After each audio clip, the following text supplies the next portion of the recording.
Hola amigos de la Subsecretaría de Educación Básica Tamaulipas.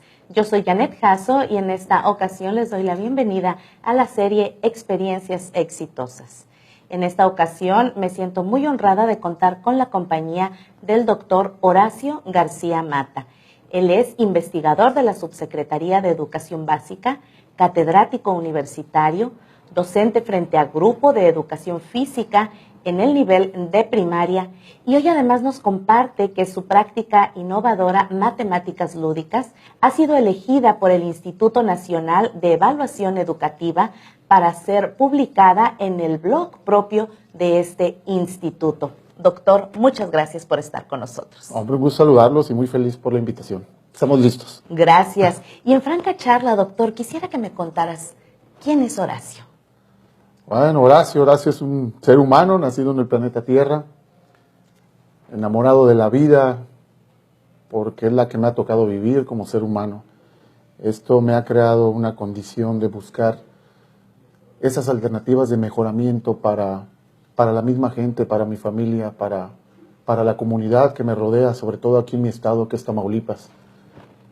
Horacio es una persona humilde, que gracias a esa esencia familiar que ha tenido durante toda su vida, ha aprendido a ser humilde en muchas cosas y a buscar la esencia de por qué las cosas suceden y cómo mejorar esas cosas. Es una persona que le gusta romper los modelos, romper esos paradigmas que de repente en nuestra sociedad siempre son los mismos, sobre todo en el aspecto educativo.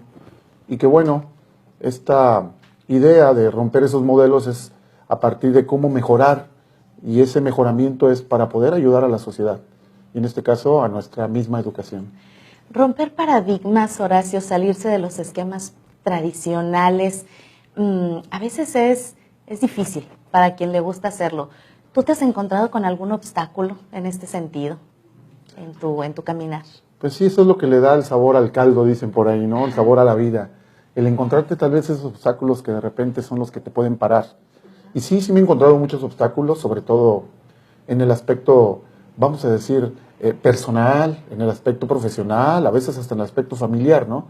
Sin embargo, esos son, yo creo que uno de los grandes elementos que tiene nuestra vida para poder seguir adelante, porque si no hubiera esos obstáculos, tal vez no podríamos estar haciendo lo que estamos haciendo ahora, ¿no? Que es buscar el mejoramiento de la misma educación y el mejoramiento de nuestra vida personal. ¿Por qué no? Porque al fin y al cabo estamos en esta vida para poder tener una buena calidad de vida.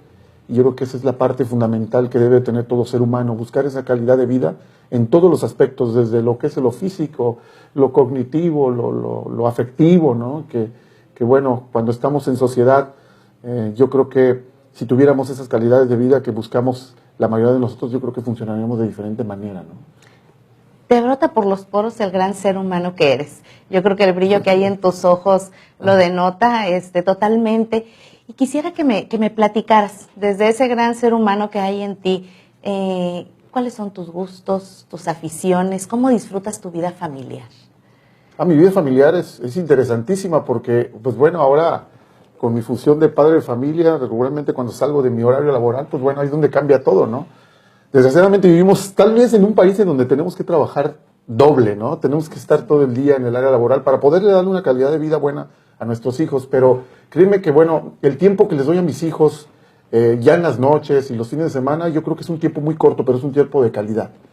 Y calidad me refiero a que trato de disfrutar esos aspectos con ellos, al ser los que en este momento de mi vida son los que son el motor que me ayuda a decir, bueno, yo tengo que poner un modelo para ellos y ese modelo tiene que ser un Horacio comprometido con su formación, comprometido con su función social, comprometido con su función, pues desde el punto de vista, el rol que tengo como docente, el rol que tengo como investigador, pero el rol que tengo como padre de familia, que esa es una de las partes que me llena mucho porque pasa el tiempo y uno va entendiendo que estas son partes de la vida que tiene que disfrutar, que tiene que favorecer a estar bien con los que le rodean. Exacto. En tu tiempo, el tiempo de Horacio, el propio, el que nadie te roba, ¿cómo lo disfrutas? ¿Qué te gusta hacer? El tiempo de Horacio es el tiempo de la reflexión, de empezar a ver las cosas de diferente manera, de reflexionar qué se hizo bien, qué se hizo mal. Mis tiempos regularmente los ocupo para poder sí ejercitarme un poco, porque pareciera que el modelo de ser docente, pues exige un modelo idóneo para que nuestros niños nos vean de buena manera, ¿no? Entonces hay que cuidar la parte física, que es una de las partes que yo cuido mucho en mis tiempos libres, porque creo que merezco vivir un poco más, porque yo quiero llegar a ver a mis nietos, quiero llegar a ver a aquellas generaciones por las que he pasado en mi función como docente. Ahora quisiera que nos traslademos a la parte profesional. Horacio García Mata, el doctor. Platícame un poco, ¿cómo te surge esta vocación por la docencia primero, no? Fíjate que definitivamente nos debemos a modelos. Dicen que no hay un modelo único de ser humano, de profesional. Y los primeros modelos que yo vi de docencia fueron de mis tíos. Yo recuerdo que en la Ciudad de México llegaban mis tíos de vacaciones a visitarnos allá donde vivíamos, me acuerdo, se llamaba Ciudad Satélite, y era un gusto poder recibirlos porque las pláticas de ellos eran muy amenas respecto a sus experiencias. De repente llegaban y decían, bueno, venimos a un congreso, y yo veía, ¿y congreso de qué, tío? Y ellos nos platicaban, y yo veía esos modelos muy interesantes, ¿no? Yo creo que a partir de ahí fue donde me surgió la esencia de ver qué podía hacer yo para mi vida, y yo creo que desde la secundaria ya tenía mi visión ya fija, ¿no? El destino me puso ese camino, yo creo, en donde me siento cada vez más comprometido, porque cada vez veo gente en Tamaulipas también comprometida con la educación, y esto me crea la alternativa de decir, pues que yo también tengo que estar comprometido, y que las generaciones tengan un legado de cada quien. Cada quien, yo creo que nos decía mi padre, que tenemos que dejar un legado, porque si no dejas un legado, de nada sirve esta vida que tú dejaste. Y el legado tiene que ser familiar y profesional. Sí. Entonces yo creo que estoy en el camino de ese legado, y buscando ese mejoramiento para nuestra educación que tanto lo necesita. ¿Y te acuerdas a qué edad te descubres docente aproximadamente? Sí, me acuerdo. Yo me descubrí docente cuando practicaba el voleibol.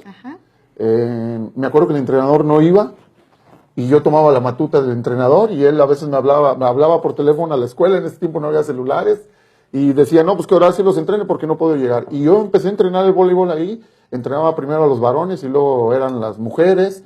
Y yo creo que de ahí surgió esa esencia de poder compartir experiencias, pero también dirigir grupos. Entonces a mí me llamó mucho la atención eso. Yo creo que a partir de ahí, ya después de que jugué mucho voleibol en secundaria y parte de la preparatoria, fue donde vi esa esencia de poder trabajar con la gente y poder compartir experiencias a la gente, ¿no? De manera adecuada, pues. Bien, ¿y tu primera experiencia docente?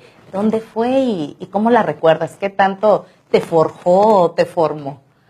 Sí, yo recuerdo mucho que mi primera experiencia docente fue en una práctica que tuve en las periferias de la Ciudad de México. Nos llevaron a un poblado donde vivía mucha gente que hablaba el otomí. Entonces me tocó hacer mis prácticas en esa comunidad otomí. Y yo me quedé sorprendido porque los niños no hablaban español. Yo tuve que empezar a saber cuáles eran los conceptos básicos del otomí para poder dirigir a estos niños en una sesión de educación física. Lo aprendiste también. Esa fue mi experiencia muy, muy personal, muy grande, porque esta no la puedo olvidar, porque cuando fui a practicar mis primeras sesiones de educación física, como futuro docente de educación física, fue donde realmente empecé a entender el gran compromiso que tiene que haber como educador. No basta manejar una sola lengua, no basta saber trabajar en ciudad, sino que te tienes que adaptar a esas condiciones laborales para poder ejercer una buena docencia. Cuéntanos, Horacio, brevemente, ¿cuál ha sido tu desarrollo profesional aquí en Tamaulipas? ¿Dónde inicias y qué has hecho durante el tiempo que has estado acá ya? Pues yo creo que estudiar. Me acuerdo con mi padre en una parte cuando ya llegamos a vivir aquí a Tamaulipas, a empezar otra vez. Mi padre trabajaba de albañil y trabajábamos con él porque él tenía mucho conocimiento de tantas cosas. Mi padre de origen oaxaqueño, increíble persona, que sabía de albañilería. Entonces llegamos a Tamaulipas y bueno, él nos abrió el panorama para decir, bueno, vamos a abrir un negocio, pero necesitamos trabajar de manera alterna también, y vamos a la albañilería. Y la aprendí, y me acuerdo una vez que me dijo, usted tiene que pensar bien qué es lo que quiere hacer, si quiere trabajar o quiere irse a lo académico. Usted dígame. Dije, pues es que a mí me gusta lo académico. Y fue donde él me dijo, me acuerdo, pues dedíquese a lo académico y véngame a ayudar aquí nada más los fines de semana. Digo, perfecto, está bien. Entonces me dedico al estudio y nos vamos de lleno por esa parte. Yo creo que a partir de ahí me marcó esa parte porque me comprometió más. Claro. Él ya no quería que fuera a ayudarle entre semana, él quería que estuviera de lleno estudiando, dedicado a la función que yo quería cubrir. Entonces termino educación física acá, y empiezo una licenciatura en Psicología Educativa, fíjate, en la Escuela Normal Superior de Tamaulipas. Después de esta Escuela Normal decidí estudiar Psicología Educativa porque creí que era una alternativa fuerte para cubrir lo que hacía dentro de Educación Física. Ajá. Y fue encontrando la línea que tiene la Educación Física con la educación, porque realmente la psicología y la educación física, específicamente la psicología como ciencia, tiene una línea relacionada total, ¿no?, con el aspecto educativo. Hablamos de conductas, hablamos de elementos que forman una personalidad y nosotros somos formadores de personalidades en la educación. Por eso es que decidí estudiar esa carrera y créeme que ahí fue donde empecé a entender la esencia verdadera de nuestra educación y lo que tenemos que hacer en las aulas. Después de esta carrera de psicología quise empezar a cubrir esas partes, dije, tengo que hacer una maestría y busqué una maestría para cubrir esa de psicología, que fue la maestría en psicopedagogía, en esta misma normal, y de la cual estoy muy agradecido porque fue una maestría que ellos prácticamente me becaron para cubrir nada más la mitad de esa maestría y poder cursarla. Híjole, ya terminando esa parte dije, yo tengo que cubrir la parte de educación física. Y entonces se me ocurrió, dado que ya de irme a estudiar a Tampico, otra maestría, y esta maestría fue una maestría en recreación y administración del tiempo libre. Esa parte del trabajo con gente y con grandes grupos es una parte que me llena como persona porque el poder ver a tanta gente trabajando en un mismo momento y divirtiéndose, emocionándose a través de actividades lúdicas es incomparable, ¿no? Y pues a partir de ahí dije, bueno, voy a parar, necesito parar porque ya he estado mucho tiempo invertido en esto, ¿no? Tengo que hacer otra cosa. Pero bueno, no paré y dije, bueno, entonces termina esto y viene el doctorado. La Universidad Autónoma de Tamaulipas abre la oportunidad del doctorado en Educación Internacional. Un gran compromiso el que denota tu preparación profesional. Entonces hablamos de 2 licenciaturas, sí, 2 maestrías. Sí. Y un doctorado. Y entonces tu formación profesional, pues, por ende, te ha llevado al camino de la investigación. ¿Qué hemos hecho por ahí, en el camino de la investigación, Horacio? Hemos hecho cosas interesantes. Fíjate que en esta etapa de maestro universitario, que llevo 20 años trabajando como maestro universitario, he podido trabajar con diferentes generaciones, para hacerles sentir que la investigación científica, el método científico, es una de las grandes herramientas que no debemos olvidar en nuestra formación profesional. Todo individuo que haga formación profesional, que quiera ser un profesionista, tiene que saber dominar el método científico, porque en cierta forma hacer investigación implica aplicar esos pasos del método, porque en cierta forma estos pasos son los que nos llevan a construir productos que pueden ayudar a la sociedad. Claro. En el aspecto educativo, eso es fundamental, porque si no se hace investigación en la educación, no vamos a empezar a entender las necesidades que tiene nuestra realidad educativa para mejorar. Entonces, ha sido muy acertado la parte del subsecretario de Educación acá en Tamaulipas de abrir una área específica de investigación educativa, porque en cierta forma necesitamos hacer investigación de nuestra región, de nuestro propio estado, porque nosotros conocemos esa región y sabemos lo que adolece de repente esa región y veremos cómo mejorar. Okay, entonces es la manera de salir de solamente escribir en escritorio, irte al campo, conocer las necesidades y entonces establecer estrategias para poderlas cubrir, ¿no? Sí, es algo complicado, fíjate que sí me he encontrado con los estudiantes universitarios, se nos complica mucho arrastrar el lápiz, de bajar tus ideas, ponerlas en escrito y empezar a guardarlas y empezar a construir algo, ¿no?, que pueda ayudar, porque al fin y al cabo hay tantas ideas que se están aplicando actualmente en la educación y en cualquier rama profesional que se quedan en ideas, pero no se explotan para poder llevarlas a la práctica y poder compartirlas con los demás, que eso es lo que yo creo que nos brindaría mucha alternativa para mejorar en la educación, cuando empecemos a compartir todas las estrategias que hacemos en las escuelas, sobre todo aquí en Tamaulipas, porque sé que en Tamaulipas hay muchos compañeros, muchos colegas comprometidos con su área profesional.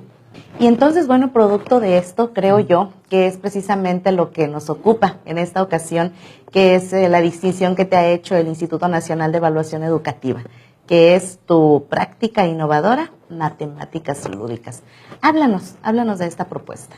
Esa práctica la estuvimos incubando desde el año 2013, en donde buscamos una titulación para ese posgrado, pero empezamos a incubar desde antes, cuando se vinieron la reforma de los planes y programas de estudio, sí, a partir del 2008, que es donde se concatenó ya todos los grados. Empecé a observar que los planes y programas de estudio hablaban de la vinculación curricular que tiene que haber entre asignaturas, que era algo que pedía mucho ese programa en ese momento, y yo decía, bueno, es que en educación física vinculamos muchas asignaturas y a veces ni nos damos cuenta. Y me acuerdo mucho de aquel juego que yo ponía a los niños para organizarlos por equipos, el de pares y nones. Y dije, pues bueno, y viendo el contenido, en segundo año se trabaja mucho pares y nones, y a veces los niños no logran identifican qué es el par y el non, pero no logran identificar la característica de lo que es un número par y un non. Ajá. Me empezó a llamar mucho la atención eso, y empezarles a explicar a ellos esto que es la parte de cómo interpretar, en este caso, la operación o el concepto del par o non. Y con este ejemplo te comento porque empecé ya a ver que en la educación física se trabajan elementos sí de otras asignaturas, mas sin embargo no los reflejábamos en nuestra planeación. ¿Sí? Entonces dije, bueno, pues, me piden una investigación para ese posgrado y es donde empecé a hacer esa investigación. Una propuesta de vinculación curricular entre la educación física con matemáticas. Ahí empezó a incubarse esta parte de esta práctica innovadora, porque ahí fue donde hicimos ese experimento. Y aquí es donde viene lo del método científico, ¿no? Utilizar el método científico para crear conocimiento y crear alternativas de mejoramiento. Hicimos esa investigación, me acuerdo, en esta escuela y tomamos 2 grupos experimentales, a tercero A y tercero B, me acuerdo muy bien. Al tercero A se le aplicó durante todo un ciclo escolar actividades de matemáticas lúdicas y al tercero B no. Entonces esto pasó durante todo un ciclo, al final vimos que el tercero A mejoró sustancialmente su promedio en mejoramiento de aprendizaje de matemáticas. Y el B quedó no rezagado, pero sí quedó en un nivel de promedio un poquito más abajo que el A.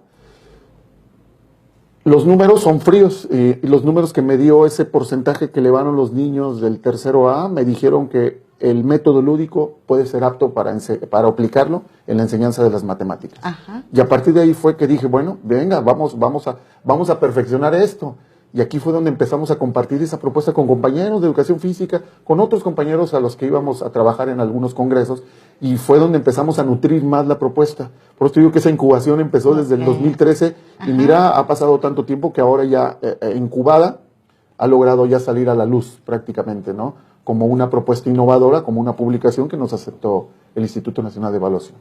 ¿Y cómo ha sido la reacción de los niños ante esto? Al principio no fue como que extraño para ellos decir, vamos con el profe de educación física a hacer matemáticas. ¿Cómo los viste a ellos? Sí, todavía los tengo acá en la cabeza de ellos, pensando en esa parte, ¿no? Es que sí es complicado, ¿no? Por cultura tenemos el problema de la aceptación del aprendizaje de las matemáticas. Creo que somos de las generaciones que venimos arrastrando esa parte, ¿no? Y vienen nuestros chaparros anteriores y también vienen arrastrando esa parte, ¿no? Del no gusto por las matemáticas. Yo me acuerdo en esa primera sesión que tuvimos, les expliqué, les dije, vamos a utilizar este material, vamos a repasar lo que estaba allá. No, profe, no, matemáticas, no, nosotros queremos jugar. Digo, vamos a jugar, pero aquí vamos a tomar el juego para que ustedes aprendan y repasen todo lo que ven allá dentro en el salón de clases. Y ahí es donde empezó a cambiar todo, porque les moví el esquema total, ¿no? Después de estar en 4 paredes con un libro de texto y un cuaderno, haciendo o resolviendo operaciones de aritmética básica, pues nos los llevamos al patio escolar, y en el patio escolar hicimos exactamente lo mismo, pero con un tapete didáctico llamada calculadora motriz y con juegos, en este caso, que implicaban movimiento corporal. Concatenamos 2 elementos fundamentales, el movimiento corporal y los procesos cognitivos, que es algo a veces muy complicado. Claro. Pero cuando un individuo se mueve, dicen los que saben sobre este fenómeno de la fisiología del cerebro, cuando un individuo se mueve, tiende a mejorar sus intercambios de información en neuronas. Ajá. Y ese cambio de información es mejor, se oxigena más el cerebro, porque se oxigena la sangre, y esto crea la condición de que el cerebro esté más presto cuando te estás moviendo y estás haciendo movimiento corporal. Sí. Pero si a esto le agregas una pizca de contenido matemático a ese movimiento corporal, y aparte le pones una pizca de lo que es el juego lúdico, la actividad lúdica, bueno, esto se crean escenarios increíbles para los niños donde le rompes totalmente el esquema y el paradigma de la enseñanza clásica de las matemáticas en la aula. Hola, me llamo Alan Alessandro Pérez Ramos y me gusta mucho la clase de educación física, y también hacemos muchos ejercicios y jugamos minigolf, y también jugamos con las tablas de multiplicar y también con las calculadoras. Hola, yo me llamo Maiden Jocelyn Martínez Banda. Estoy en la Escuela Redención del Proletariado Vespertina. A mí me gusta mucho lo que nos pone el profe de educación física. nos pone a hacer ejercicio, multiplicar y muchas cosas más. Horacio, derivado de este reconocimiento que te hace el INEE en relación a tu práctica innovadora Matemáticas Lúdicas, tienes una actividad importante en diciembre. ¿Puedes hablarnos de ello, por favor? Sí, fíjate, estoy muy contento porque me hablaron por teléfono precisamente el día de ayer y me hacían la invitación uno de los coordinadores del evento, que es un evento grande nacional con docentes, donde quieren que presente la propuesta representando el estado de Tamaulipas. Entonces la idea es ir el 4 y 5 de diciembre a presentar teóricamente la propuesta, pero me van a tener un grupo de alumnos para poder presentarla de manera práctica, que es lo que me parece muy aplicarla, interesante. entonces. Sí. Entonces ellos van a tener un escenario muy bueno para poder ver la parte teórica, pero ya después los mismos maestros me van a ir a ver a la parte práctica cómo estoy utilizando esa estrategia pues innovadora para darles a entender que esa parte del método lúdico no es algo nuevo. El método lúdico existe desde hace mucho tiempo, pero de repente nos hemos olvidado en las aulas de esa parte, ¿no? De utilizarlo para mejorar los aprendizajes de los niños. Quisiera ahora que me hablaras un poco acerca de Lacho Talleres. Ajá. ¿Quién es Lacho Talleres? ¿De dónde nace? Y me resulta muy interesante porque yo creo que tiene una peculiaridad que es el deseo de compartir. Háblanos de eso. Lacho Talleres nace de los talleres prácticos que le tocaba dar en los congresos. Fíjate que tengo la oportunidad de pertenecer a una asociación. Esta asociación altruista se llama Federación Internacional de Educación Física y está presente en 23 países a nivel mundial. Esta federación promueve todo lo que tenga que estar relacionado con la educación física, el deporte y la recreación. Entre estos son actividades altruistas que contribuyan al mejoramiento de la sociedad, pero también la Federación Internacional de Educación Física se encarga de construir congresos que ayuden a la actualización de la gente. Entonces, por ahí es donde ahí nace Lacho Talleres, porque la federación, al ver las estrategias que yo aplicaba por aquellos años, me invitan una vez a un congreso para poder compartir esas experiencias pedagógicas con compañeros en un taller práctico. Entonces, a partir de ahí nace Lacho Talleres, porque realmente en las redes sociales me conocen como Lacho Talleres, porque por ahí decidí ponerle en una de las redes sociales así, y a partir de ahí muchos compañeros me dicen, pues, ¿por qué Lacho Talleres? ¿Tienes un taller? Le dije, no, es que me dedico a dar talleres y a dar conferencias de manera altruista en los congresos. Entonces yo creo que ahí fue donde nació Lacho Talleres, y en donde prácticamente me ha abierto muchas puertas, he conocido muchos compañeros, he conocido muchas autoridades a nivel nacional, a nivel internacional, y que esto no me ha dejado perder el piso, ¿no? Porque me ha tocado conocer gente increíble que con su aspecto académico tan fuerte que tiene a nivel mundial, sigue mostrando esa humildad que todos debemos tener cuando estamos en sociedad. En este camino de la educación, de la docencia, de impartir talleres precisamente, pues el compartir se vuelve algo fundamental. Y de pronto nos topamos con personas que tienen cierto rechazo o que se oponen un poco a esto de poder abrirse a los demás con lo que están haciendo. ¿Qué opinas tú de eso? Sí la existe. Yo creo que es lo que les comentaba anteriormente, es lo que le da sabor al caldo, ¿no? Me encanta encontrar gente que a lo mejor está renuente a la idea. Incluso esta propuesta, fíjate, fue mucha gente que sí estuvo renuente porque me decías, ay, pues tú quieres hacer que la educación física se convierta en una clase de matemáticas. Pero no, algo que les decía, les dije, no, es que tenemos que empezar a romper esquemas y hacer que nuestra profesión tenga el lugar que merece en la sociedad, porque a veces nos tienen muy evidenciados que somos nada más entrenadores deportivos, que somos entretenedores, que somos los que aventamos la pelota, pero realmente la educación física puede tener un impacto más fuerte siempre y cuando nosotros estemos prestos para el cambio, para ver de qué manera podemos contribuir al aprendizaje de los niños, no nada más en el plano motriz, sino ya impactar en el plano cognitivo, que lo hacemos cotidianamente. Pero yo creo que si estuviéramos más prestos a esa parte de modificar nuestras prácticas, de retomar y hacer vinculación con otras asignaturas, creo que estaríamos en una línea muy interesante de poder hacer que la educación física en México tenga el lugar que merece. Tamaulipas está haciendo cosas interesantes con los maestros de educación física, de eso estoy muy seguro. Hay muchos colegas preocupados por esta parte del mejoramiento y que están haciendo ya esa vinculación. Horacio, te he escuchado en reiteradas ocasiones decir, el juego es el disfraz del aprendizaje. ¿Qué te significa a ti esta frase? Me significa mucho porque es una frase que utiliza un neurólogo, un estudioso de lo que sucede en el cerebro. Francisco Mora es un español que escribió un artículo que se llama así, en el Google lo podemos encontrar así, el juego como disfraz del aprendizaje. Y él habla precisamente de esto, que el juego en el cerebro crea algo que se llama intercambio de sustancias. Él a esas sustancias las llama neurotransmisores. Y él dice que el juego es uno de los elementos que se dan en nuestro entorno que hace que los neurotransmisores que tenemos en el cerebro se activen. Él dice que esos neurotransmisores son todos aquellos que activan al cerebro para que el cerebro tenga mejor funcionamiento y esté apto para recibir cualquier estímulo que venga del medio ambiente.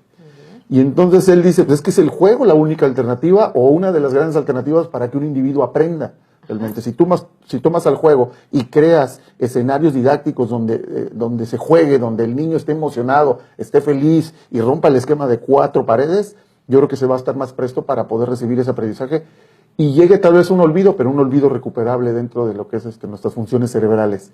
Esto del juego me tiene a mí enamorado porque no es descubrir el hilo negro. Hay muchas teorías que desde los años 40 hablan de la esencia del juego como elemento generador de aprendizajes. El secreto está en traerlo, ¿no? Al contexto educativo y vincularlo con las actividades. Bien, Horacio, ahora quisiera darte algunas palabras y que tú me digas qué te significa cada una de ellas. ¿Jugamos?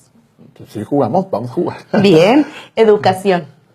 Educación, la columna vertebral de una sociedad. Sí. Investigación. Investigación. El que no produce en investigación, no hay significado del método. Docencia. Una forma de vida real para quien la practica. Bien, universidad. Mi esencia, mi inicio y mi experiencia. Niñez. Feliz, muy feliz, pero esperando a que llegaran en las noches mis padres. Juventud.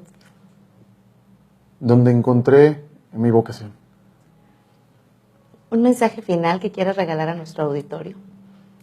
Decirles, que nuestra educación actual necesita de personas divergentes.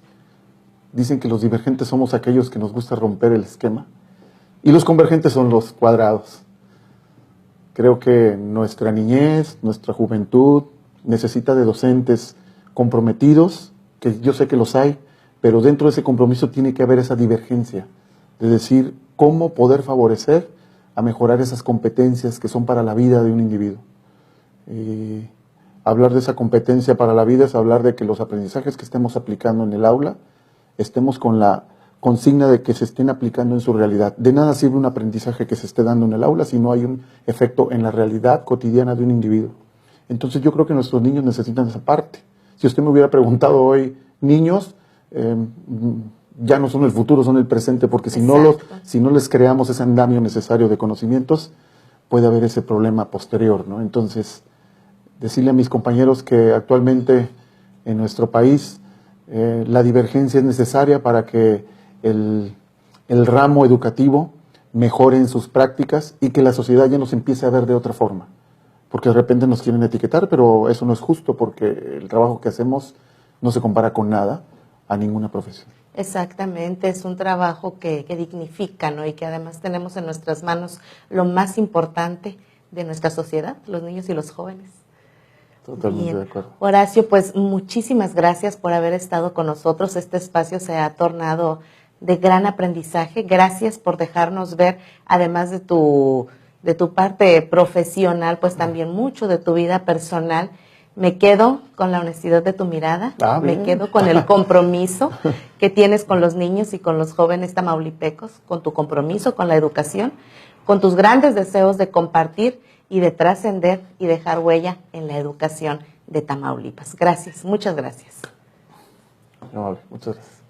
Bien, amigos de la Subsecretaría de Educación Básica Tamaulipas, agradecemos que nos hayan acompañado en esta entrevista.